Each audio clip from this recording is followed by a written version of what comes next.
Last ক্লাছত আমি কোনখিনিত এৰিছিলোঁ এনাৰ্জি এৰিছিলোঁ ন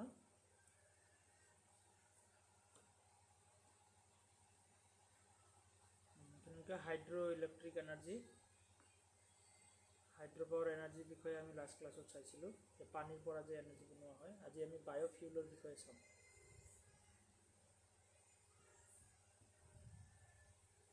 তো বায়'ফিউলৰ জেনেৰেশ্যনছখিনি আমি যোৱাকালি চাইছিলোঁ তোমাৰ ফাৰ্ষ্ট জেনেৰেশ্যন বায়'ফিউল যিটো কি আছিলে যে হাই কাৰ্বন কণ্টেণ্ট আছিলে ছেকেণ্ড জেনেৰেশ্যন বায়'ফিউল যিটো তোমাৰ কি আছিলে যে green house gases content less than first জেনেৰেশ্যনতকৈ অকণমান কম আছিলে থাৰ্ড জেনেৰেশ্যন যিটো কি হয় নিউট্ৰেল কাৰ্বনটো নিউট্ৰেল হয় অ'কে তাৰপিছত তোমাৰ কাৰ্বন মানে যিমান পৰিমাণ থাকিব লাগে সিমান পৰিমাণ আছে তাৰপিছত তোমাৰ কি ফ'ৰ্থ জেনেৰেশ্যন যিটো হয় ইয়াতে কাৰ্বন নিগেটিভ ইয়াতে টোটেলি কাৰ্বন ফ্ৰী হয় অ'কে তো ইয়াতে জিৰ' কাৰ্বন এনাৰ্জি বুলিও ক'ব পাৰি আমি তো তেনেকৈ তো ইয়াত তোমাৰ এনাৰ্জিৰ বিষয়ে আমি এনাৰ্জিৰ বিষয়ে পালোঁ নেক্সট আমি national policy on biofuel okay salient features তো ইয়াতে নেশ্যনেল পলিচি কি আছে and indicative target of 20% of blending of ethanol in petrol and 5% blending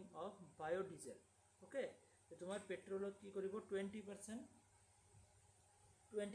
ethanol mix কৰাৰ কথা কৈছে যিটো অলৰেডি তোমাৰ ইয়াত যোৱা 15 আগষ্টৰ পৰা 20% এথেনল মিক্স কৰা ষ্টাৰ্ট কৰিছে তো ইয়াৰ আগৰ পৰাই তোমাৰ তেনেকৈ কি কৰিছিলে যে পেট্ৰলৰ কাৰণে এক্সট্ৰাকৈ E20 পেট্ৰল আছিলে মানে এথেনল 20% পেট্ৰল আছিলে বাট আজিকালি কি কৰিলে তোমাৰ যোৱা 15 আগষ্টৰ পৰা গোটেই পেট্ৰলতে তোমাৰ এথেনল 20% মিক্স কৰি দিছে গভৰ্ণমেণ্টৰ তেনেকৈ পাৰ্মিশ্যন দিছিলে তো সেইটো লৈ তেনেধৰণে প্ৰটেষ্টো চলি আছে কিয়নো যিবোৰ এথেনল 20% মানে এথেনল 20% ইউজ কৰিলে মানে কি গাড়ীৰ ইঞ্জিন বেয়া হ'ব কিছুমান পুৰণা ইঞ্জিন আছে ন পুৰণা গাড়ী যেতিয়া ধৰা তোমাৰ 10 বছৰ আগৰ গাড়ী 8-10 বছৰ আগৰ গাড়ী তো সেইকেইটা গাড়ী তেনেকুৱা ইথেনল চলিব পৰা তেনেকুৱা ছিষ্টেম নাই বাট যদি চলোৱা হয় কি হ'ব ইঞ্জিনটো বেয়া হৈ যাব অলপ কম দিনতে অ'কে তো তেনেকুৱা ইথেনল 20% ব্লেণ্ড কৰাৰ কথা কৈছে যে 2030 চনলৈকে টাৰ্গেট আছিলে বাট ইয়া 2025 চনতে মানে কৰি পেলাইছে একচুৱেলি ইমান সোনকালে কৰিব লগা নাছিলে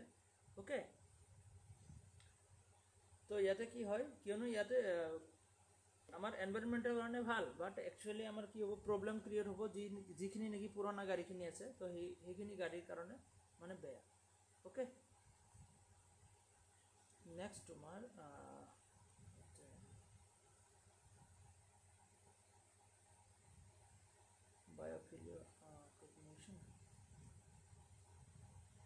বায়'ফিউলৰ ভিতৰত এইখিনিয়ে ইম্পৰ্টেণ্ট ইয়াৰ বাহিৰত তেনেকৈ ইমান সোধা নাই নেক্সট ইয়াতে আমাৰ হাইড্ৰ' পাৱাৰ এনাৰ্জি আমি লাষ্ট ক্লাছতো পাই আহিছোঁ হাইড্ৰ' পাৱাৰ এনাৰ্জি যে হাইড্ৰ' পাৱাৰ এনাৰ্জি কাক কোৱা হয় যিটো নেকি তোমাৰ পানীৰ পৰা যে পানীৰ ডেম বনাই তাত টাৰ্বাইন তেনেকৈ তোমাৰ টাৰ্বাইনৰ মাজেদি দিয়া হয় পানীখিনি পাছ কৰোৱা হয় আৰু হাই স্পীডত পানীৰ দ্বাৰা কি হয় টাৰ্বাইনটো ঘূৰে আৰু তাৰ ফলত ইলেক্ট্ৰিচিটি জেনেৰেট হয় তো সেইটো ইলেক্ট্ৰিচিটি আমি যিবোৰ নেকি আমি আমাৰ ঘৰত ইউজ কৰোঁ অ'কে তো এনেকুৱা ধৰণৰ ইলেক্ট্ৰিচিটি তো hydro' power projects are generally categorize into 2 segments এটা হল স্মল হাইড্ৰ' পাৱাৰ আৰু এটা হল লাৰ্জ হাইড্ৰ' পাৱাৰ যে সৰু নদী চদী বান্ধি কিনে তেনেকৈ এনাৰ্জি বা ইলেক্ট্ৰিচিটি য'ত জেনেৰেট কৰা হয় সেইটো স্মল হাইড্ৰ' পাৱাৰ বুলি কোৱা হয় আৰু লাৰ্জ হাইড্ৰ' পাৱাৰ মানে ডাঙৰ নদী বা তেনেকুৱা ডাঙৰ ডেম বনাই কিনে কি কৰা হয় তেনেকৈ পাহাৰৰ পৰা নামি অহা পানী ষ্ট'ৰ কৰি তাতে তেনেকুৱা হেৰি কৰা হয় যিটো এনাৰ্জি বা ইলেক্ট্ৰিচিটি প্ৰডিউচ কৰা হয় তাক কোৱা হয় লাৰ্জ হাইড্ৰ' পাৱাৰ অ'কে তো in India hydro' projects up to 25 megawatt stations capacities have been categorized as the small hydropower projects okay the small hydropower for 25 megawatt কি কৰা যায় যে এনাৰ্জি প্ৰডিউচ কৰিব পৰা যায় এনেকুৱা বহুত তেনেকুৱা ষ্টেচন আছে য'ত নেকি এনেকৈ হাইড্ৰ' পাৱাৰ বনোৱা হয় তো while Ministry of Power GOI is responsible for large hydro project the mandate for the subject small hydro power up to 25 megawatt so large hydro power to teneke kono limit nai but small hydro power khini teneke কি কৰে minimum 20 megawatt 25 megawatt তোমাৰ electricity generate কৰে okay তো micro hydro power up to 100 stations capacity in kilowatt okay in kilowatt the mini hydro power 101 to 2000 stations capacity in kilowatt 3 and number 3 কি আছে number 1 আছে যে micro hydro power mini hydro power আৰু এটা হল তোমাৰ small hydro power okay তো এনেকে hydro পাৱাৰক কেটেগৰাইজ কৰা হৈছে যে আপ টু 100 stations capacity তোমাৰ মিনি হাইড্ৰো পাৱাৰত কি হয় যে 101 ৰ পৰা 2000 stations capacity আৰু যিখিনি স্মল হাইড্ৰো পাৱাৰ যে 2001 ৰ পৰা 25 station capacity ওকে তো নেক্সট ইয়াতে স্মল হাইড্ৰো পাৱাৰ বিষয়ে আমি অলৰেডি ডিসকাস কৰিলে যে স্মল হাইড্ৰো পাৱাৰ একচুৱেলি কি হয় সৰু সৰু যিবোৰ নদী বান্ধন আছে সৰু নদী বা তেনেকুৱা ডেমসমূহ বান্ধি কিনে যেতিয়া ইলেক্ট্ৰিচিটি প্ৰডিউস কৰা হয় য'ত নেকি 25 মেগাৱাট লৈকে ইলেক্ট্ৰিচিটি জেনাৰেট কৰিব পৰা যায় ইমান ইম্পৰ্টেণ্ট নহয় এইবোৰ বস্তু এনেকুৱা ধৰণৰ যে ইয়াতে জেনাৰেটৰটো চোৱা কিমান সৰু মটৰৰ নিচিনা দেখা পাই আছা এইটো জেনাৰেটৰ এইটো কিমান সৰু জাষ্ট ইমান এনেকুৱা যে তোমাৰ কিবা এটা সৰু ইণ্ডাষ্ট্ৰি এটা চলিব পাৰে বা তেনেকুৱা এটা ভিলেজ এৰিয়া চলিব পাৰে এটা দুটা ভিলেজ এৰিয়া চলিব পাৰে তেনেকুৱা ধৰণৰ এটা সিস্টেম আৰু ওকে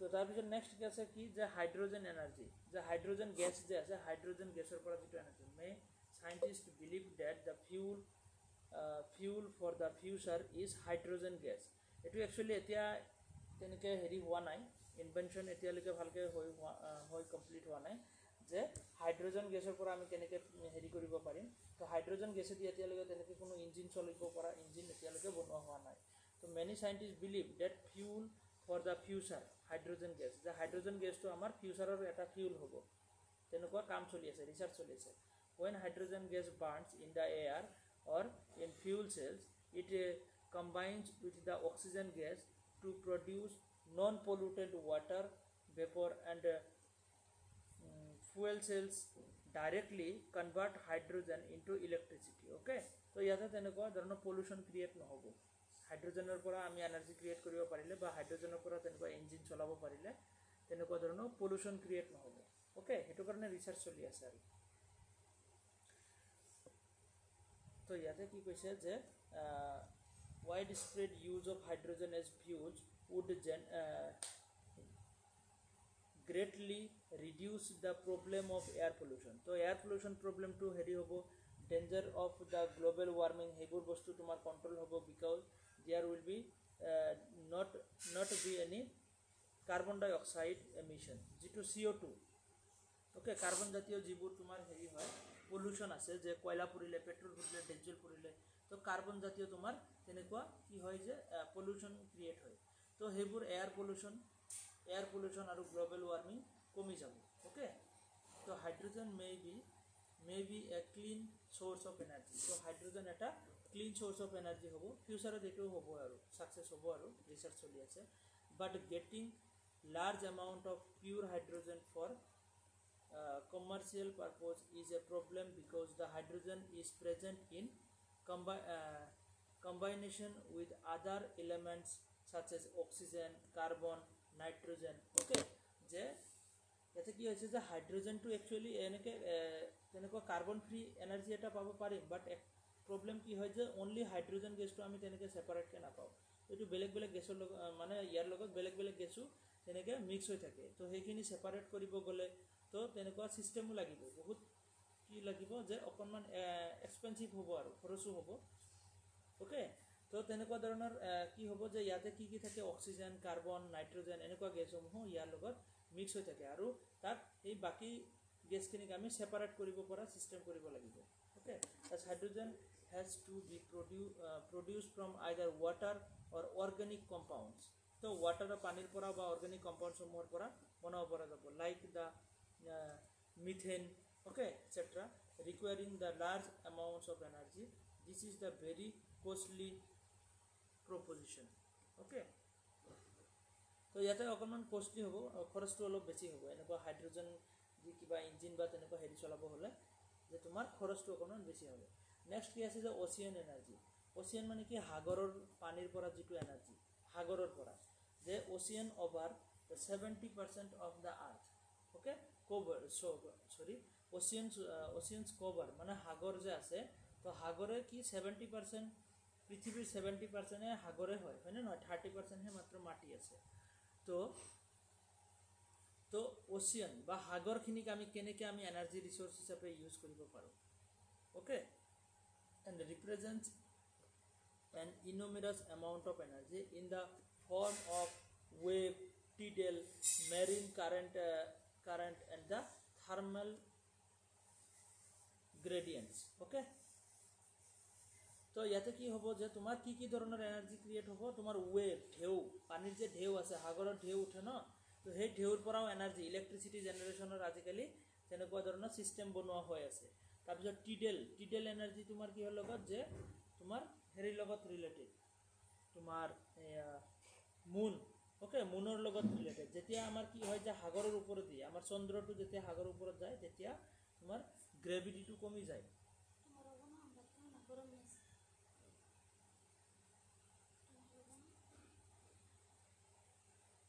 এক ছেকেণ্ড হ'বচোন।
তো অচিয়ান এনাৰ্জিটো কেনেকুৱা ধৰণৰ, অহা ক্লাছত, তো অচিয়ান এনাৰ্জিৰ পৰা আমি কেনেকুৱা ধৰণৰ, যে ৱেভ, সাগৰৰ ঢেউৰ পৰা, টিডেল এনাৰ্জি, যে যেতিয়া আমাৰ চন্দ্ৰটো সাগৰৰ পানীৰ ওপৰত আহে তেতিয়া কি হয় যে তোমাৰ সাগৰৰ পানীৰ যিটো এটা গ্ৰেভিটি শক্তি, তো গ্ৰেভিটিটো কমি যায়, অ'কে, আৰু যেতিয়া মুনটো সাগৰৰ ওপৰৰ পৰা গুচি যায় তেতিয়া কি হয় যে গ্ৰেভিটিটো বাঢ়ি যায়। তো এনেকুৱা ধৰণৰ গ্ৰেভিটিৰ কাৰণেও আমি তেনেকুৱা গ্ৰেভিটিৰ দ্বাৰা আমি কি কৰিব পাৰিম, যে এনাৰ্জি ক্ৰিয়েট কৰিব পাৰিম। তো তেনেকুৱা ধৰণৰো তেনেকুৱা চাইণ্টিফিক ছিষ্টেম হেৰি কৰা হৈছে, ইনভেনশ্যনত ট্ৰাই কৰা হৈ আছে। একচুৱেলি এইবোৰ বস্তু আমি ডিটেইলছত পাম নেক্সট।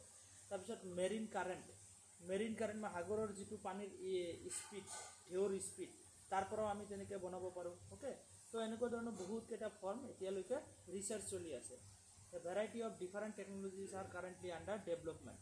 কি হৈছে যে বহুত ধৰণৰ টেকন'লজি আণ্ডাৰ ডেভেলপমেণ্ট আছে throughout the world to harness this energy in all its form, okay. তো ইয়াতে কি হৈছে যে ডেভেলপমেণ্টৰ কাৰণে কাম চলি আছে আৰু ৰিচাৰ্চ চলি আছে। তো development is currently limited but the sector has the potential to grow'. যে সাগৰৰ পানীৰ পৰা যে আমি এনাৰ্জি বনাওঁ সাগৰৰ পৰা, তো সেইটো লিমিটেড হৈ আছে, মানে ইমান বেছি এনাৰ্জি আমি নাপাওঁ এতিয়ালৈকে, কিন্তু পটেঞ্চিয়েলিটি বহুত আছে, যে ফিউচাৰত তেনেকুৱা বহুত এনাৰ্জি আমি পাম, অ'কে। যে fueling economic growth, fueling economic growth, তাৰপিছত কি আছে যে reduction of carbon footprint and creating jobs not only along the coasts but also inland along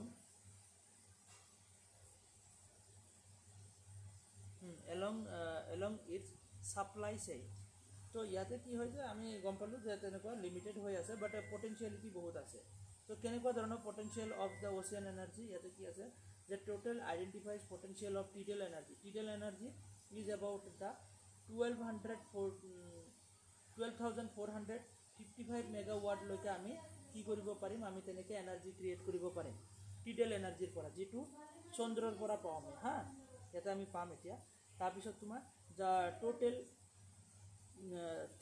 theoretical potential of wave energy, যে পানীৰ ঢেউৰ পৰা আমি কিমান এনাৰ্জি, যে তোমাৰ 40,000 মেগাৱাট,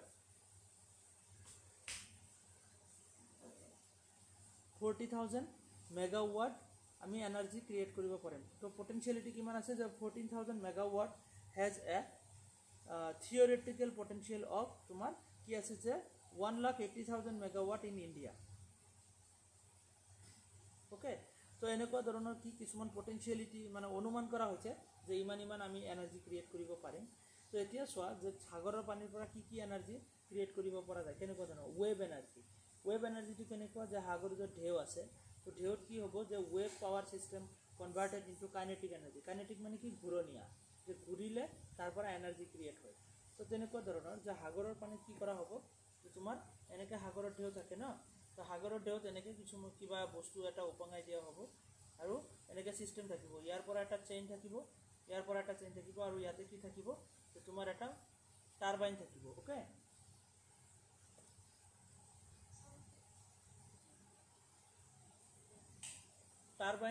টাৰবাইন থাকিব, আৰু এই তোমাৰ কি হ'ব, এই চেইনৰ দ্বাৰা, চেইন কোনটো, যে এই ইয়াৰ ব্লু কালাৰটো চেইন, তো এই চেইনটো কি হ'ব, সাগৰৰ পানীত এইটো বস্তু এবাৰ ইফালে যাব ঢৌত, আকৌ ইফালে যাব, মানে যে মুভমেণ্টটো কৰিব। এই মুভমেণ্ট কৰাৰ ফলত কি হ'ব, ইয়াতে এই মাজৰ তলৰ যিটো টাৰবাইন সেইটো ঘূৰিব। ওকে, তো তলৰ টাৰবাইনটো ঘূৰাৰ ফলত কি হ'ব, এনাৰ্জি ক্ৰিয়েট হ'ব, জেনেৰেশ্যন হ'ব। তো সেইটো কোৱা হয় তোমাৰ ৱেভ এনাৰ্জি। ওকে, যে কাইনেটিক এনাৰ্জিৰ পৰা তেনেকৈ এনাৰ্জি ক্ৰিয়েট কৰিব পৰা যাব। তো এইটো অলৰেডি চাইনাই তেনেকৈ ট্ৰাই কৰি আছে, তেনেকৈ বেলেগ কাণ্ট্ৰিসমূহো ট্ৰাই কৰি আছে। ওকে, জাপান, চাইনা, তো সেইবোৰত তেনেকৈ মানে ট্ৰায়েল চলি আছে। তাৰপিছত টিডেল এনাৰ্জি, এইটোৰ ওপৰতো ট্ৰায়েল চলি আছে টিডেল এনাৰ্জি। তো এইটো কেনেকুৱা ধৰণৰ, যা টিডেল চাইকেল অকাৰ্ছ এভৰি 12 আৱাৰ্ছ, যে 12 ঘণ্টা মূৰে কি হয়, আমাৰ চন্দ্ৰটো আমাৰ পৃথিৱীৰ চাৰিওফালে ঘূৰি কমপ্লিট কৰে, হয়নে। যে due to the gravitational force, gravity, যে আমাৰ of the moon, gravitational force of the moon, যেতিয়া আমাৰ মুনটো ওপৰত আহে ন, তেতিয়া কি হয়, যে সাগৰৰ যিটো গ্ৰেভিটি পাৱাৰ সেইটো কমি যায়। আকৌ যেতিয়া মুনটো তলৰ মানে ওপৰৰ গুচি যায়, বেলেগ ছাইডত গুচি যায়, তেতিয়া গ্ৰেভিটিটো কি হয়, যে বাঢ়ি যায়। তো গ্ৰেভিটি কম বেছি হোৱাৰ লগে লগে যদি কি হ'ব, যে আমি যদি এনেকৈ এটা কিবা পিলাৰৰ নিচিনা যদি এটা দি দিওঁ, তো গ্ৰেভিটিটো যেতিয়া কমি যাব, সেইটো বস্তুটো কি হ'ব, ওপৰ পিনে উঠি আহিব, আৰু গ্ৰেভিটি বাঢ়াৰ লগে লগে তল পিনে গুচি যাব, হয়নে। তো এনেকৈ কি হ'ব, যে এটা মুভমেণ্টৰ সৃষ্টি হ'ব। এই মুভমেণ্টৰ ফলত কি হ'ব, আমি এনাৰ্জি ক্ৰিয়েট কৰিব পাৰিম। তো তেনেকুৱা ধৰণৰো এনাৰ্জিৰ কথা এতিয়া ৰিচাৰ্চ চলি আছে। ওকে, বস্তুখিনি বুজিব পাৰি আছানে তোমালোক, বুজিব পাৰিছা? তো এনেকুৱা ধৰণৰ এনাৰ্জি তেনেকুৱা পটেঞ্চিয়েলিটি মানে হেৰি কৰা হৈছে, আশা কৰা হৈছে যে ফিউচাৰত আমি এনেকৈ এনাৰ্জি বনাব পাৰিম। এতিয়া ৰিচাৰ্চ চলি আছে। Okay, ocean thermal energy convention, OTEC, the Ocean Thermal Energy Convention or OTEC occurs ocean temperature differences from the surface to the depth lower than the 1,000 meters to extract energy. Temperature difference of only 20 degree Celsius can be yield using energy. তো ইয়াতে আৰু এটা ধৰণৰ energy পটেঞ্চিয়েলিটি হেৰি কৰা হৈছে, কেনেকুৱা ধৰণৰ, যে সাগৰৰ পানীৰ ওপৰত ন এটা গৰম যিটো ৰ'দৰ পোহৰ পৰে ডাইৰেক্টলি, তো ছানলাইট পৰাৰ ফলত তাতে এটা হিট ক্ৰিয়েট হয়। ওকে, অচিয়ান থাৰ্মেল মানে কি, হিট। তো তেনেকুৱা এক ধৰণৰ হিট ক্ৰিয়েট হয় সাগৰৰ পানীৰ ওপৰতে। তো সেই পানীৰ ওপৰত যিটো এটা হিট ক্ৰিয়েট হয়, সেই হিটটো ইউজ কৰি কিনে আমি কেনেকৈ এনাৰ্জি ক্ৰিয়েট কৰিব পাৰিম। তো পানীৰ ওপৰৰ যিটো এটা হিট, ওকে, তোমাৰ যিটো সূৰ্যৰ পোহৰ পৰাৰ ফলত যিটো এটা হিট ক্ৰিয়েট হয়, তো সেই হিটৰ দ্বাৰাও আমি এনাৰ্জি ক্ৰিয়েট কৰিব পাৰিম। ওকে, তো তেনেকুৱা ধৰণৰ পটেঞ্চিয়েলিটি ভাবা হৈ আছে। তো ইয়াতে Fazil fuel, actually Fazil fuel বুলি ক'লে কোনবোৰ হয়, ফজিল ফিউল হ'ল তোমাৰ তেনেকুৱা ধৰণৰ ফিউল যিবোৰ নেকি বহুত মিলিয়ন বছৰ আগতে যে তেনেকুৱা কিছুমান উদ্ভিদ, বহুত ডাঙৰ ডাঙৰ উদ্ভিদ বা বহুত ডাঙৰ ডাঙৰ জীৱ জন্তু, ডাইনেছৰ চাইনেছৰ এইবোৰ মাটিৰ তলত পুত গৈছিলে। তো এই মাটিৰ তলত পুত যোৱাৰ ফলত কি হৈছিল, এইবোৰ গেলি পচি কিনে মিলিয়নছ অফ ইয়াৰ্ছ, বহুত কোটি কোটি বছৰ পিছত কি হৈছে, এইবোৰ এক ধৰণৰ গেছত পৰিণত হৈছে, এইবোৰ এক ধৰণৰ তেলত পৰিণত হৈছে, হৈ কিনে এতিয়া বৰ্তমান আমি সেইবোৰ গেছ আৰু সেইবোৰ তেল ইউজ কৰি আছোঁ। তো সেইবোৰক কোৱা হয় তোমাৰ Fazil fuel. Okay, A Fazil fuel is a, the definition চোৱা, formed by the natural process such as the anaerobic decomposition of buried dead organisms. Okay, তেনেকুৱা ধৰণৰ ডেড অৰ্গেনিজমছখিনি তোমাৰ ধৰি লোৱা গছ আছে, তেনেকুৱা ধৰণৰ জীৱ জন্তু। Okay, contained energy origination in ancient photosynthesis. Okay, such organisms and their resulting fossil fuels typically have an age of millions of years and sometimes more than 650 million years. 650 million years আগৰ কথা, যে তেতিয়া কিছুমান তেনেকুৱা বস্তু মাটিৰ তলত পুত গৈছিলে আৰু সেইবোৰৰ পৰা এতিয়া ফিউল আৰু তেনেকুৱা ধৰণৰ গেছসমূহ আমি পাই আছোঁ। Okay, the fossil fuels are hydrocarbon, primarily coal, কয়লা আছে, পেট্ৰলিয়াম আছে। ওকে, পেট্ৰলিয়াম বুলি ক'লে পেট্ৰলিয়াম জাতীয় যিবোৰ তোমাৰ অইল আছে। ওকে, পেট্ৰল, ডিজেল, তোমাৰ কেৰচিন, এনেকুৱা ধৰণৰ। তাৰপিছত ফিউল অইল আৰু নেচাৰেল গেছ, এইবোৰ কি হয়, গোটেই তেনেকুৱা ফজিল ফিউলৰ ভিতৰত আহি যায়। Form from the remain dead plants and elements, যে তোমাৰ তেনেকুৱা ধৰণৰ ডেড প্লেণ্টছ আৰু এনিমেলছসমূহৰ দ্বাৰা যে মিলিয়নছ অফ ইয়াৰ্ছ আগতে তেনেকৈ পুত গৈছিলে মাটিৰ তলত, আৰু সেইবোৰ এনাৰ্জি লৈ এতিয়া কিবা গেছ বা তেনেকুৱা ধৰণৰ অইললৈ পৰিণত হৈছে, তেললৈ পৰিণত হৈছে। Okay, the fossil fuels range from the volatile materials with the low' carbon to hydrogen ratios to non volatile materials compound. Okay, of almost pure carbon like anthracite coal, anthracite ধৰণৰ কয়লা চয়লাসমূহ উৎপত্তি হয় এনেকুৱা ধৰণৰ হেৰি কাৰণে তোমাৰ এনিমেলছ আৰু প্লেণ্টছৰ সমূহৰ পৰা। তাৰপিছত কি আছে যে টাইপ অফ ফজিল ফিউলছ, ইয়াতে আমি টাইপখিনি চাওঁ। এটা হ'ল তোমাৰ কয়লা। কয়লা is coal is a black or brownish rock. Okay, we burn coal to create energy. তো এনাৰ্জি ক্ৰিয়েট কৰিবৰ কাৰণে আমি কয়লা পুৰোঁ। তাৰপিছত নেক্সট কি আছে যে oil. Oil is a liquid Fazil fuel, যে লিকুইড ফজিল ফিউল হয়। Most of the world oil is still deep underground, হয় না, under the ground। তো মাটিৰ তলত তেনেকৈ তেলৰ খনি থাকে, হয় না, কিছুমান তোমাৰ যিবোৰ আৰবিয়ান কাণ্ট্ৰি আছে সেইবোৰত মষ্টলি তেনেকৈ পোৱা যায়। তাৰপিছত নেচাৰেল গেছ তোমাৰ তেনেকৈ যে we rely on the natural gas to give the power to lights, হয় না, তেনেকুৱা নেচাৰেল গেছসমূহ ইউজ কৰোঁ আমি, কিটচেনত ইউজ কৰোঁ। তো কয়লা, পেট্ৰল, এনেকৈ আমি গম পালোঁ যে অইলৰ ভিতৰত তোমাৰ তেনেকৈ গোটেই তেলজাতীয় যিখিনি আছে গোটেইখিনি আহিব। নেক্সট টাইপছ অফ কোল, যে কয়লাৰ টাইপছ। ওকে, আমি বহুত আগতে পাইছিলোঁ ন, ক্লাছ 9-10 তেনেকৈ পাইছিলোঁ যে কয়লাৰ টাইপছ আছে। তো ফাৰ্ষ্ট যিটো টাইপ হ'ল এইটো হ'ল তোমাৰ যে পিট, নট এ কোল। এইটো এটা ধূলিৰ নিচিনা আৰু। Okay, not a coal. তো ইয়াতে কি হয় যে peat is the coal with the lowest degree of coalification. তো ইয়াতে কোলৰ পৰিমাণটো বহুত কমে। Okay, with the carbon content of less than 60%। এইবোৰ এক্সামত সুধি থাকে যে পিটত তোমাৰ কাৰ্বন কইল কিমান থাকে, যে পিটত তোমাৰ কাৰ্বন কইল লেছ দেন 60%তকৈ কম থাকে কাৰ্বন কণ্টেণ্ট। ওকে, তো কোলটো একদম ধূলিৰ নিচিনা আৰু মাটিৰ নিচিনা কয়লা। তাৰপিছত লিগনাইট, যিটো ব্ৰাউন কোল বুলি কোৱা হয়, যিটোত 60-70% কি থাকে, কাৰ্বন কণ্টেণ্ট থাকে। এইবোৰে ইম্পৰ্টেণ্ট। কাৰ্বন কণ্টেণ্ট 60 to 70% থাকে। ঠিক তেনেকৈ বিটুমিনাছ ব্লেক লিগনাইট বুলি কোৱা হয়।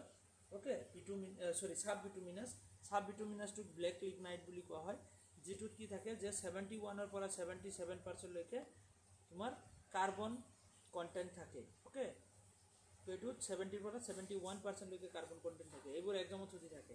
তাৰপিছত বিটুমিনাছটো তোমাৰ কি হয়, কোল, যিটো চফ্ট কোল বুলি কোৱা হয়।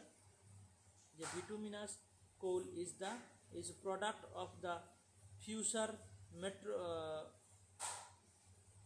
কি আছে metamorphism of coal, okay, with the moderate degree of qualification to middle type or koila aru with a carbon content of 77 to 87%.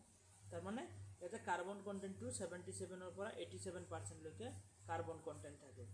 Next যেটো হাই লেভেলৰ কয়লা যেটো হাৰ্ড কোল বুলি কোৱা হয়, এন্থ্ৰাসাইট বুলি কোৱা হয়, সবচে হাই কার্বন কন্টেন্ট এইটোতে থাকে।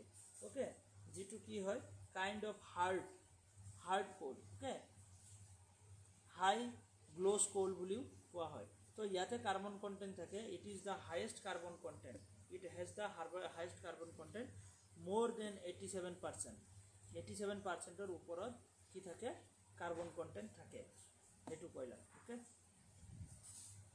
তো ইয়াতে তোমালোকে ডিফারেন্স খিনি চাবা। পেট্রোলিয়াম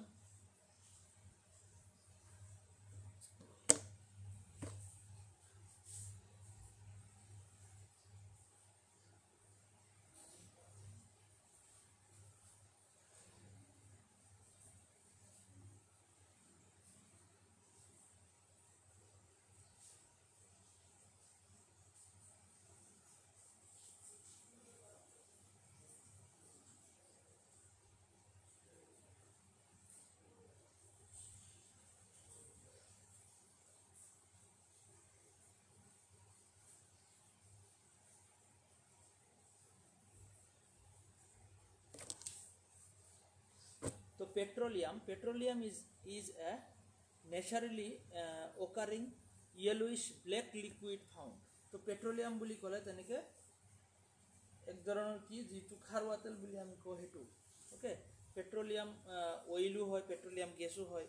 ওকে, তো ইয়াতে petroleum is an naturally occurring yellowish black liquid found. Okay, yellow black তেনেকুৱা টাইপৰ এটা লিকুইড হয় যেটো খাৰুৱা তেল বুলি কওঁ আমি। in geological formations, okay, so itu matir tolat thake aru ekdom earth surface bahut down thake teneke it is commonly refined into various types of fuel. je tumar ami je ko je kharwa tel opor bahut beleg doronor fuel bunwa hoy, petrol, diesel, tumar natural gasu hoy, tar bichot tumar ki hoy hebur high temperature gorom kori kine tarpor teneko doronor fuel homo create kora hoy। তাৰপিছত কি আছে যে components of petroleum are separated using the technique called the fractional distillation. Okay, technical word হয় যে যেটো পেট্ৰোলিয়ামৰ সেপাৰেশন কৰা হয়, বহুত হাই টেম্পাৰেচাৰ কি কৰা হয় সেপাৰেট কৰা হয় ইহত। তো ইয়াক কোৱা হয় এটা ইয়াৰ নাম দিয়া হয় কি যে fractional distillation. Okay, so petroleum is used in manufacturing a wide variety of materials and it is estimated that the world consumes about 95 million barrels each day. তো প্রত্যেক দিনা কি করে যে 95 মিলিয়ন barrels পেট্রোলিয়াম জাতীয় তেনেকে পেট্রোলিয়াম যেটো হয় পেট্ৰোলিয়ামৰ আমি খৰচ কৰো। ওকে, মানে খাৰুৱা তেল আমি খৰচ কৰো গোটেই ওয়ার্ল্ডে। the use of petroleum as the fuel causes the globally warming and ocean acidification. যে পেট্রোলিয়াম ব্যবহার করার কারণে তেনেকুৱা গ্লোবাল ওয়াৰ্মিং দিনে দিনে বাড়ি আছে, ওশিয়ান এসিডিফিকেশন যে সাগৰৰ পানী এসিড জাতীয় হৈ গৈ আছে। ওকে, তো তেনেকুৱা ধৰণৰ পেট্ৰোলিয়াম আমি ইউজ কৰাৰ ফলত যে গ্লোবাল ওয়াৰ্মিং কিয় বাড়ি আছে, গাড়ী মটৰ বেছি চলি আছে, তাৰ পৰা হিট প্ৰডিউস হৈ আছে, কাৰ্বন ডাই অক্সাইড গেছ, কাৰ্বন জাতীয় যিবোৰ গেছ আছে সেইবোৰ গেছ উৎপন্ন হৈ আছে। তাৰ ফলত কি হয় যে তোমাৰ গ্রিন হাউস গ্যাসের সমূহ পরিমাণ বাড়ি আছে, আমি পাম এবার গ্রিন হাউস গ্যাস কি হয়, গ্রিন হাউস ইফেক্ট কি হয়। তো গ্রিন হাউস গ্যাস বড়ার লগে লগে গ্রিন হাউস যেটো তোমার গ্রিন হাউস গ্যাসের লেভেল হেতু দিনে দিনে ইনক্রিজ হৈ আছে আৰু কি হৈ আছে যে আমাৰ গৰমটো পৃথিৱীয়ে বেছিকে ধৰি ৰাখি আছে আৰু তাৰ ফলত পৃথিৱীৰ যেটো এটা গৰম হেতু দিনে দিনে বাঢ়ি আছে। তাৰপিছত এসিডিফিকেশন যে সাগৰৰ পানীত তেনেকে এসিডিফাই হৈ গৈ আছে, সাগৰৰ পানীসমূহ বেয়া হৈ আছে কিয়নো সাগৰৰ তলিৰ পৰা তেনেকে কেতিয়াবা কি কৰা হয় যে তোমাৰ খাৰুৱা তেল উঠোৱা হয় আৰু হেতু টাইমত কিবা লিকেজ চিকেজ হলে লিকেজটো হ'বই, বহুত খাৰুৱা তেল কন্টিনিউয়াসলি উঠিয়ে থাকে আৰু লিকেজ চিকেজ হোৱাৰ ফলত সাগৰৰ পানী তেনেকে পলিউটেড হৈ যায়। তবে ন্যাচারাল গ্যাস কি হয় তো ন্যাচারাল গ্যাসও এক ধরনের ফসিল ফিউল হয়, fossil energy source that formed deep beneath the earth's surface. তো ইয়াতেও এইটো মাটিত বহুত তললৈকে থাকে। তো natural gas also called the fossil gas বুলি কোৱা হয়, is a naturally occurring hydrocarbon gas mixture, okay, consisting primarily of methane but commonly including the smaller amount of propane, butane, okay. তো এনেকুৱা ধৰণৰ propane, butane, pentane and the hexane, তো এনেকুৱা ধৰণৰ বহুত ধৰণৰ গেছ আছে, okay। তো এইবোৰ গেছ আমি পাওঁ ন্যাচাৰাল গ্যাসৰ ভিতৰত। তাৰপিছত নেক্সট ইয়াতে it is formed when layers of the decomposing plants, এটো কেতিয়া কেনেকে উৎপত্তি হয়, layers of the decomposing plants and animals matter are composed to intense heat and pressure under the surface of the earth, মাটিৰ তলত বহুত million over the millions of years, তো মাটিৰ তলত বহুত বছৰ বছৰ ধৰি থাকি এটা হিট গৰম আৰু তেনেকুৱা ধৰণৰ প্ৰেছাৰত থাকি কিনে এনেকুৱা ধৰণৰ গেছত উৎপন্ন হয়, গেছলৈ পৰিৱৰ্তিত হয়, okay। তাৰপিছত natural gas has complicated effect on the climate change, তো ন্যাচারাল গ্যাসসমূহ কি কৰে যে তেনেকৈ পলিউশন ক্ৰিয়েট কৰে আৰু তাৰ পৰা ক্লাইমেট চেঞ্জ হয়, okay। Natural gas can easily be transported through the pipelines, যে ন্যাচারাল গ্যাসসমূহ আমি পাইপলাইনৰ থ্ৰু আমি ইজিলি ট্ৰান্সপোৰ্ট কৰিব পাৰোঁ। তো ন্যাচাৰাল গ্যাস গম পালোঁ। নেক্সট আছে তোমাৰ কি নিউক্লিয়াৰ এনাৰ্জি। তো ইয়াৰ পৰা একদম কুৱেশ্যন হৈছে নিউক্লিয়াৰ এনাৰ্জি কেনেকুৱা, যে nuclear plants is a type of power plant, যে নিউক্লিয়াৰ যে কিছুমান নিউক্লিয়াৰ তেনেকুৱা কি থাকে যে ৰিয়েক্টৰ থাকে, ইউৰেনিয়াম, তোমাৰ প্লুটনিয়াম, এনেকুৱা ধৰণৰ নিউক্লিয়াৰ ইউনিট থাকে। তো সেইবোৰক আমি কি কৰি কিনে ফিউজন আৰু কি কৰি কিনে এনেকুৱা দুটা সিস্টেম আছে, কি আছিলে, নিউক্লিয়াৰ ফিজিয়ন এণ্ড ফুজন। তো ফিজিয়ন আৰু ফুজন এই দুটা কৰি কিনে আমি কি কৰিব পাৰোঁ, নিউক্লিয়াৰ এনাৰ্জি ক্ৰিয়েট কৰিব পাৰোঁ। ইয়াৰ নিউক্লিয়াৰ বম চম যে বনায় তোমাৰ এটম বম, সেইবোৰ নিউক্লিয়াৰ হেৰিৰ পৰাই বনায়, ইউৰেনিয়াম তাৰপিছত প্লুটনিয়াম এনেকুৱা ধৰণৰ এলিমেণ্টসমূহৰ পৰাই বনায়। তো নিউক্লিয়াৰ পাৱাৰ প্লান্টছ, তো নিউক্লিয়াৰ এনাৰ্জি কেনেকুৱা, যে অকণমান বস্তুৰ পৰা বহুত বেছি ডাঙৰ পৰিমাণৰ এনাৰ্জি আমি পাব পাৰোঁ, অ'কে, কিন্তু বহুত ৰিস্কি হয়, অকণমান কিবা ইফাল সিফাল হ'লে বহুত ডাঙৰ এক্সিডেণ্ট হৈ যায়। তো নিউক্লিয়াৰ এনাৰ্জিসমূহ বনোৱাত কাৰণ কি হয়, যে বনাওঁতে অকণমান ৰিস্ক বেছি, বাট আমি অলপতে বহুত বেছি এনাৰ্জি ক্ৰিয়েট কৰিব পাৰোঁ। তো nuclear power plant is a type of power plant that uses the process of nuclear fission in order to generate electricity. তো নিউক্লিয়াৰ ফিজিয়ন ইউজ কৰা হয়, মনত ৰাখিবা, ইলেক্ট্ৰিচিটি বনাবৰ কাৰণে কি কৰা হয়, যে nuclear fission, okay, nuclear fission. The fuels use in nuclear reactor, uranium, তাৰপিছত ইউৰেনিয়াম 235, ইউৰেনিয়াম 233, ইউৰেনিয়াম 239, তো এনেকুৱা ধৰণৰ কিছুমান এলিমেণ্টছ আছে, এইবোৰক কি কৰা হয়, তেনেকুৱা ফিউজিয়ন কৰাই কিনে। ফিউজন আৰু ফুজনৰ ভিতৰত আমি এতিয়া ডিফাৰেঞ্চখিনি পাম বাৰু। It known reserves of the thorium in India are estimated to be between 4,57,000 and 5,08,000 tons, okay। যে ইমান নিউক্লিয়াৰ তেনেকুৱা নিউক্লিয়াৰ এনাৰ্জি নিউক্লিয়াৰ ইউনিট আছে আমাৰ হাতত, অ'কে। তাৰপিছত Kerala, Jharkhand, Bihar, Tamil Nadu, Rajasthan are the main producers of thorium, okay. যে আমাৰ ইণ্ডিয়াত তেনেকৈ থিউৰিয়ামৰ পৰিমাণ কিমান আছে, যে বিটুইন 4,50,000 টনৰ পৰা ষ্টাৰ্ট কৰি 50,000ৰ পৰা ধৰা 5 লাখলৈকে আছে, অ'কে। তো ইমান টন কি আছে, থিউৰিয়াম আমাৰ হাতত আছে। থিউৰিয়ামৰ পৰা আমি বহুত হাই পাৱাৰ এনাৰ্জি বনাব পাৰোঁ।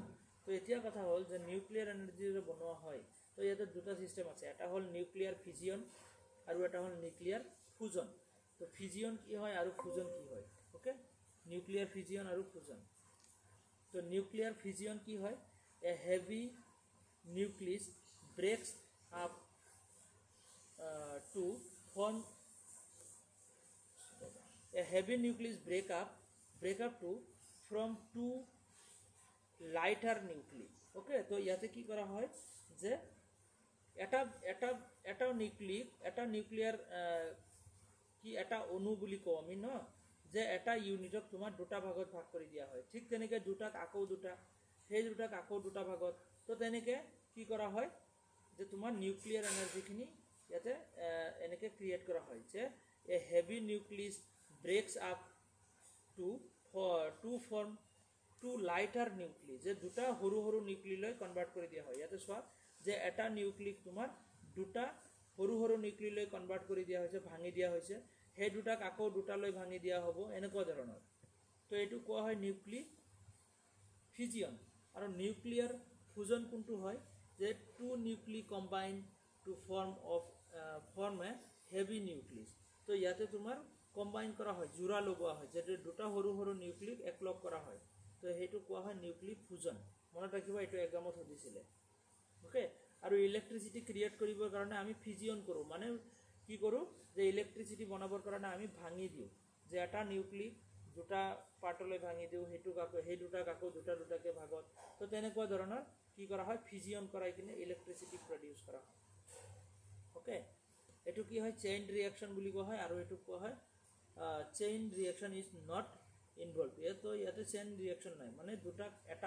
এটালৈ কনভাৰ্ট কৰা হয় আকৌ বেলেগ দুটাক আকৌ এটালৈ কনভাৰ্ট কৰা হয় তেনেকুৱা ধৰণৰ ওকে তো এনাৰ্জিৰ ভিতৰত এতিয়া nuclear energy solar energy wind energy আমি অলৰেডি পালোঁ নিউক্লিয়াৰ এনাৰ্জি কি হয় যে তোমাৰ নিউক্লিয়াৰ ফিজিয়নৰ দ্বাৰা এনাৰ্জি প্ৰডিউচ কৰা হয় সোলাৰ এনাৰ্জি কি হয় যে তোমাৰ ছানলাইটৰ পৰা উইণ্ড এনাৰ্জি যিটো বতাহৰ পৰা টাৰ্বাইনৰ দ্বাৰা হয় না উইণ্ড টাৰ্বাইনৰ দ্বাৰা এনাৰ্জি পাওঁ হাইড্ৰ' পাৱাৰ এনাৰ্জি যিটো নেকি আমি পানীৰ দ্বাৰা পাওঁ ওকে যে পানীৰ ডেম বনাই কিনে তাতে আমি পাওঁ তাৰপিছত সলিড ৱেষ্ট মানে কি যে তোমাৰ শুকান বস্তু এইবোৰৰ পৰা জ্বলাই কিনেও আমি এনাৰ্জি পাওঁ হয়নে তাৰপিছত জিঅ'থাৰ্মেল এনাৰ্জি যিটো বহুত পানীৰ তললৈ বা মাটিৰ তললৈ বহুত পাইপ ড্ৰিল কৰি কিনে গৰম পানী ওলাই তাৰপিছত তাৰ পৰা কি কৰা হয় যে এনাৰ্জি ক্ৰিয়েট কৰা হয় টিডেল এনাৰ্জি কাক কোৱা হয় টিডেল মানে তোমাৰ এয়া গ্ৰেভিটি যিটো মুন আমাৰ কি হয় চন্দ্ৰটো যেতিয়া পানীৰ ওপৰত আহে গ্ৰেভিটি কমি যায় আৰু পানীৰ ওপৰত আহিলে পানীৰ ওপৰৰ পৰা গুচি গ'লে গ্ৰেভিটি বাঢ়ি যায় তো সেয়া হ'ল এটা মুভমেণ্ট হয় না গ্ৰেভিটি কম আৰু বেছি তো এই গ্ৰেভিটিৰ ওপৰত ডিপেণ্ড কৰি কিনেও আমি এনাৰ্জি বনাব পাৰিম টিডেল এনাৰ্জি বুলি কোৱা হয় যিটো ওকে তো এয়া আছিল আমাৰ এনাৰ্জি ৰিচোৰ্চেছ তো গোটেইখিনি এনাৰ্জি ৰিচোৰ্চেছ আমি ইয়াতে ডিছকাছ কৰিলোঁ যে আমি কি টাইপৰ এনাৰ্জি পাব পাৰোঁ হয় না তো ইয়াৰ পৰা এক্সামত কুৱেশ্যন আহে ইম্পৰ্টেণ্ট হয় বহুত তো এনাৰ্জি আমাৰ কমপ্লিট হ'ল নেক্সট আমাৰ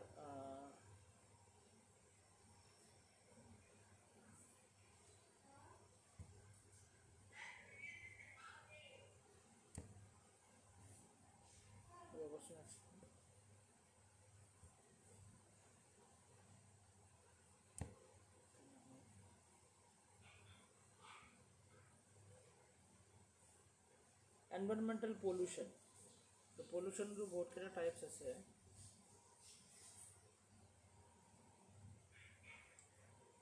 তো এনভাইৰনমেণ্টেল পলিউশ্যন তো পলিউশ্যন একচুৱেলি কি হয় যেতিয়া কি হয় আমাৰ এনভাইৰনমেণ্টত কিছুমান উপাদানৰ পৰিমাণ বাঢ়ি যায় নেচাৰেলি উপাদানসমূহ আমাৰ কি থাকে যে আমাৰ এনভাইৰনমেণ্টত থাকে বাট যেতিয়া কিছুমান উপাদানৰ পৰিমাণ বাঢ়ি যায় বা কমি যায় তেতিয়া কি হয় সেইবোৰে আমাক ক্ষতি কৰিব ষ্টাৰ্ট কৰে আৰু সেই ক্ষতি কৰিব ধৰা যিটো এটা চিটুৱেশ্যন তেতিয়াই আমি পলিউটেড বুলি কওঁ যে পলিউশ্যন ক্ৰিয়েট হৈছে ওকে তো পলিউশ্যন কি হয় pollution is any undesirable change in physical chemical or biological characteristic of air land water ঠিক আছে যে তেনেকুৱা আনডিজাইৰেবল চেঞ্জ যিটো নেকি একচুৱেলি আমাৰ চেঞ্জ হ'ব নালাগে তো তেনেকুৱা চেঞ্জ হৈ যায় পানীত চেঞ্জ হয় বা তেনেকুৱা মাটিত চেঞ্জ হয় ওকে তেনেকৈ বতাহত চেঞ্জ হয় ওকে যিবোৰক নেকি তোমাৰ কি বুলি কোৱা হয় পলিউশ্যন যিটো পলিউশ্যন বুলি কোৱা হয় agents that bring about such an undesirable change are call pollutants কাক কোৱা হয় যিবোৰ বস্তুৰ দ্বাৰা এনেকুৱা ধৰণৰ চেঞ্জসমূহ আহি যায়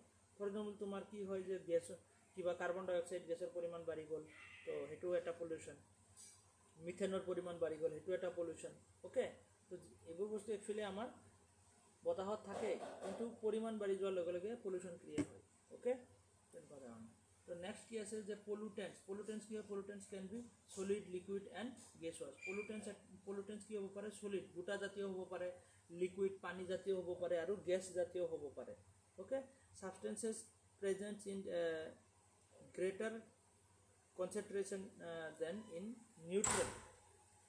neutral abundance. Okay, তো এবোৰ কি হয় and are produced due to human activities or due to the natural happenings. তো pollution কেনেকৈ ক্ৰিয়েট হয় যে তোমাৰ পলিউশন ক্ৰিয়েট হোৱাৰ কি সোৰ্স হ'ব পাৰে যে আমাৰ কিছুমান ন্যাচাৰাল এক্টিভিটিসমূহৰ কাৰণেও হ'ব পাৰে বা হিউম্যান এক্টিভিটিসমূহৰ কাৰণেও হ'ব পাৰে। তো পলিউশন আৰু পলিউটেন্টৰ মাজত ডিফাৰেন্স পাইছা। তো পলিউশন মানে কি যেতিয়া প্ৰদূষিত হৈ যায় সেইটো পলিউশন, আৰু প্ৰদূষিত যাৰ দ্বাৰা হৈ আছে সেইটো কোৱা হয় পলিউটেন্ট। তো এয়া হ'ল তোমাৰ ডিফাৰেন্স। ওকে, তো হার্মফুল ইফেক্টস অফ পলিউশন। তো pollution currently poses one of the greatest public health and human right challenges, যেটো নাকি আমার কারণে চ্যালেঞ্জিং একটা বিষয় হয়ে আহি পড়েছে, হয় না। তো pollution is not just an environmental issue, it effects the health and wellbeing of the entire society. তো এইটো জাস্ট একটা এনভায়রনমেন্টাল ইস্যু নহয়, এইটো আমার হেলথৰ কাৰণেও বহুত ডাঙৰ এটা ইস্যু হৈ পৰিছে বৰ্তমান, হয় না।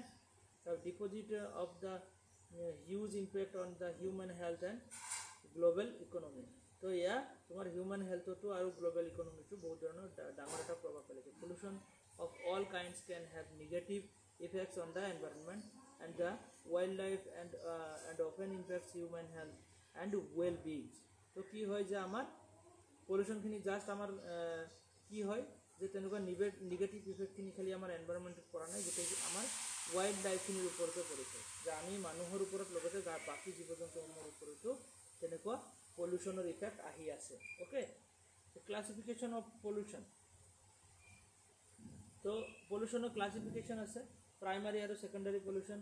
Okay, primary pollution, secondary pollution, তাৰপিছত কোৱালিটেটিভ আৰু কোৱান্টিটেটিভ পলিউশন। ওকে, বায়োডিগ্ৰেডেবল, তাৰপিছত নন বায়োডিগ্ৰেডেবল পলিউশন। তো এনেকুৱা ধৰণৰ আমি টাইপছখিনি পাম। তো প্ৰাইমাৰী পলিউশন কাক কোৱা হয়?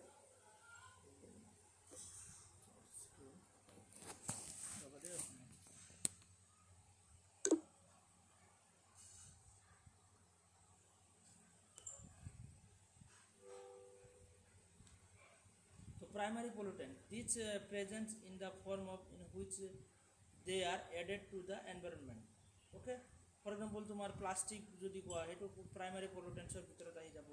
ওকে, হ্যাঁ এখানে আহিব তোমাৰ প্ৰাইমাৰি পলিউটেন্টসৰ ভিতৰত। ঠিক তেনেকৈ সেকেন্ডাৰি পলিউটেন্টস কোনবোৰ হ'ব? these are formed by interactions among the primary pollutants. For example তোমার প্যারাক্স নাইট্রেট, এটা ওয়ার্ডটো অকণমান বেলেগ, হা। প্যারাক্সি এসাইটেল নাইট্রেট। ওকে, এসাইটেল নাই, প্যারাক্সি এসাইটেল নাইট্রেট বুলি কোৱা হয়। ইয়াতে মাজত স্পেচটো দিয়া নাই, এইটো কাৰণে কনফিউজ ইয়াতে। তো প্যাৰাক্সি এসাইটেল নাইট্ৰেট বুলি কোৱা হয়, যিটো পেন বুলি কোৱা হয়, PAN, is formed by the interaction of nitrogen oxide and hydrocarbons. তো এয়া কিহৰ দ্বাৰা ক্ৰিয়েট হয়? নাইট্ৰোজেন অক্সাইড আৰু হাইড্ৰকাৰ্বন। তো প্ৰাইমাৰী পলিউটেন্টস কোনবোৰ হয়? ডাইৰেক্টলি যিবোৰ পলিউটেন্টস হয়, মানে তোমাৰ কাৰ্বন ডাই অক্সাইড কোৱা, প্লাষ্টিক কোৱা, ডাইৰেক্ট এনভাইৰনমেন্টত পলিউশন ক্ৰিয়েট কৰে। তোমাৰ কাৰ্বন জাতীয় যিবোৰ গেছ আছে, ওকে, সেইবোৰ কি কৰে? এনভাইৰনমেন্টত ডাইৰেক্ট পলিউশন ক্ৰিয়েট কৰে। বাট যেতিয়া দুটা বা তিনিটা প্ৰাইমাৰী পলিউশন একলগ হৈ কিনে কম্বাইন হৈ কিনে যেতিয়া বেলেগ এটা পলিউশন ক্ৰিয়েট কৰে, সেইটো কোৱা হয় তোমাৰ secondary pollution. Okay, secondary pollution. Primary pollution directly যিটো ইফেক্ট কৰে এনভাইৰনমেন্টক, সেইটো প্ৰাইমাৰী। আৰু সেকেন্ডাৰী কোনখিনি? যিখিনি দুটা বা তিনিটা গেছ মিলি কিনে বেলেগ এটা নতুন গেছক উৎপন্ন কৰে আৰু সেইটো পলিউশন ক্ৰিয়েট কৰে, সেইটো কোৱা হয় তোমাৰ সেকেন্ডাৰী পলিউশন। ওকে, তো কোৱালিটেটিভ পলিউটেন্টস, কোৱালিটেটিভ আৰু কোৱান্টিটেটিভ পলিউটেন্টস। তো কোৱান্টিটেটিভ পলিউটেন্টস কোনবোৰ হয়? যে occurs in the nature and become the pollutants when their concentration reach the beyond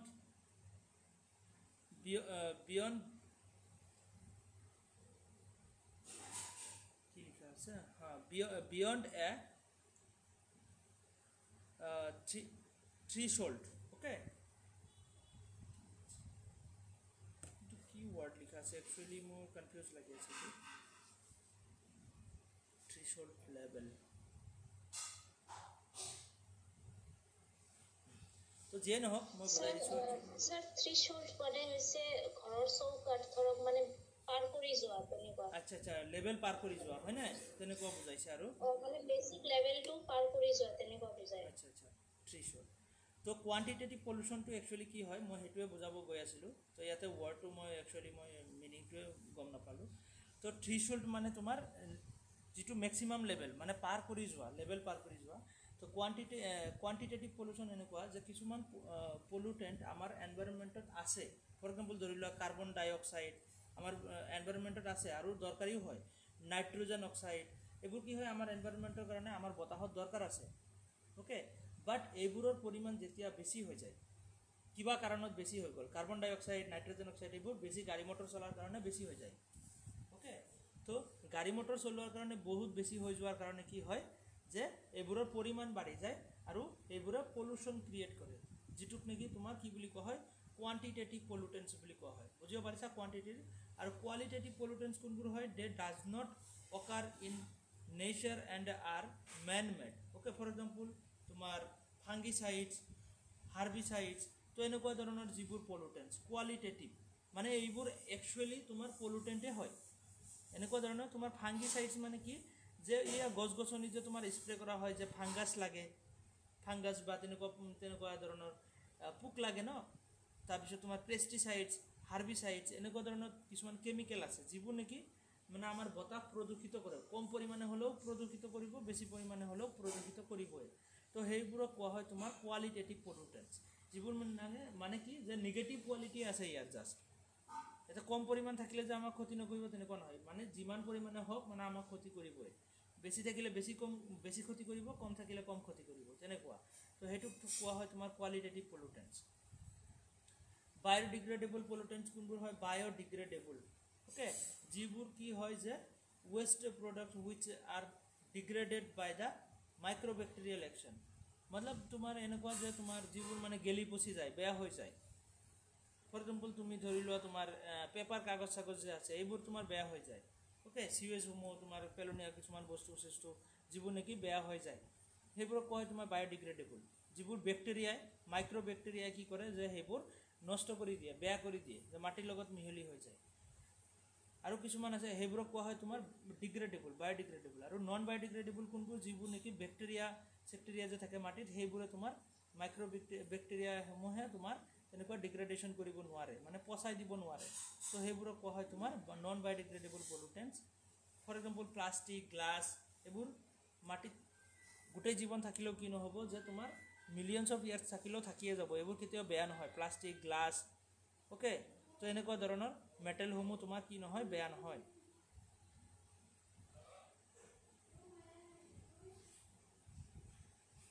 okay বুজিব পাৰিছা তো পলিউটেন্সৰ টাইপখিনি প্ৰাইমাৰী পলিউটেন্স যিবোৰ নেকি নিজে নিজে পলিউশ্যন ক্ৰিয়েট কৰে ওকে প্লাষ্টিক কোৱা গ্লাছ কোৱা তাৰপিছত কাৰ্বন গেছ ওকে তোমাৰ মিথেন এনেকুৱা গেছসমূহ কি কৰে যে পলিউশ্যন ডাইৰেক্টলি ক্ৰিয়েট কৰে তো সেইবোৰ হ'ব তোমাৰ প্ৰাইমাৰী পলিউটেন্স ছেকেণ্ডাৰী পলিউটেন্স কোনবোৰ যিবোৰে নেকি যে এটা গেছে বেলেগ এটা গেছৰ লগত মিলি কিনে পলিউশ্যন ক্ৰিয়েট কৰে for example carbon dye oxide